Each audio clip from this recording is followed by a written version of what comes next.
Have you ever seen someone ruin their own life in a single sentence? Back in high school, there was this kid named Marcus who made my life absolute hell. He'd trip me in the halls, steal my lunch money, knock my books out of my hands between classes, the whole cliché bully routine. His uncle was the assistant principal, so teachers would literally watch him do this stuff and just walk away. It was like he had diplomatic immunity. One day during passing period, he shoved me so hard from behind that I fell down a full flight of stairs. I remember tumbling, my backpack flying off, and then this sharp pain shooting through my left wrist when I hit the bottom. It was broken in 2 places. I told the school nurse exactly what happened, gave her Marcus's name, described the whole thing. But when they brought him in, Marcus just shrugged and said I was clumsy, that everyone knew I was always tripping over my own feet. No proof, no witnesses who'd speak up, case closed. I wore a cast for 8 weeks. My parents wanted to press charges, but the school convinced them it would be my word against his.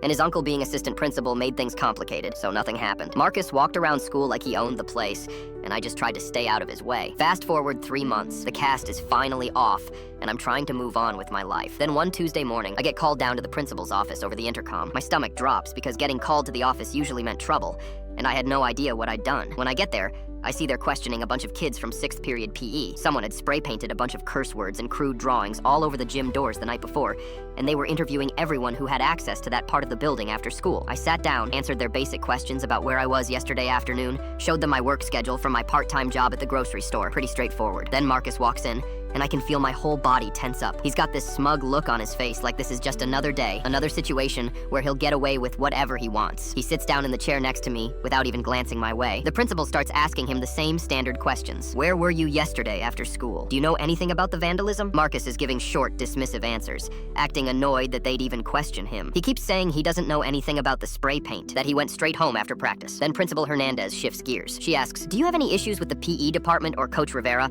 Any reason you might be angry with them? Marcus scoffs and rolls his eyes. Why would I have issues with them? I'm not the one who should even be in here right now. This is ridiculous. You should be asking about that stairs thing I pulled on this kid last semester instead of wasting my time with spray paint. He jerked his thumb toward me without thinking. The room went completely silent. You could hear the clock ticking on the wall. The secretary stopped typing. I just sat there frozen, unable to believe what I just heard. Principal Hernandez slowly leaned forward, folding her hands on her desk. What stairs thing, Marcus? I watched his face change in real time. He tried to backtrack immediately, stammering that he was joking, that he didn't mean anything by it, that he misspoke. But Principal Hernandez was already pulling up files on her computer. She asked me to stay while she sent Marcus to wait outside. Then she pulled my medical records from the nurse's office that day, my parents' complaint letter, everything they'd documented but couldn't act on without proof. She called me back in with my parents the next day and explained that the school had been watching Marcus for months after multiple complaints they couldn't prove. They'd been building a file, waiting for something concrete. He'd just handed them a full confession, completely unprompted, in front of witnesses. His uncle tried to intervene, arguing that it was taken out of context, but there was no context that made it better. Marcus was expelled 3 days later. His family ended up moving to another district. Last I heard, his uncle quietly resigned at the end of that school year.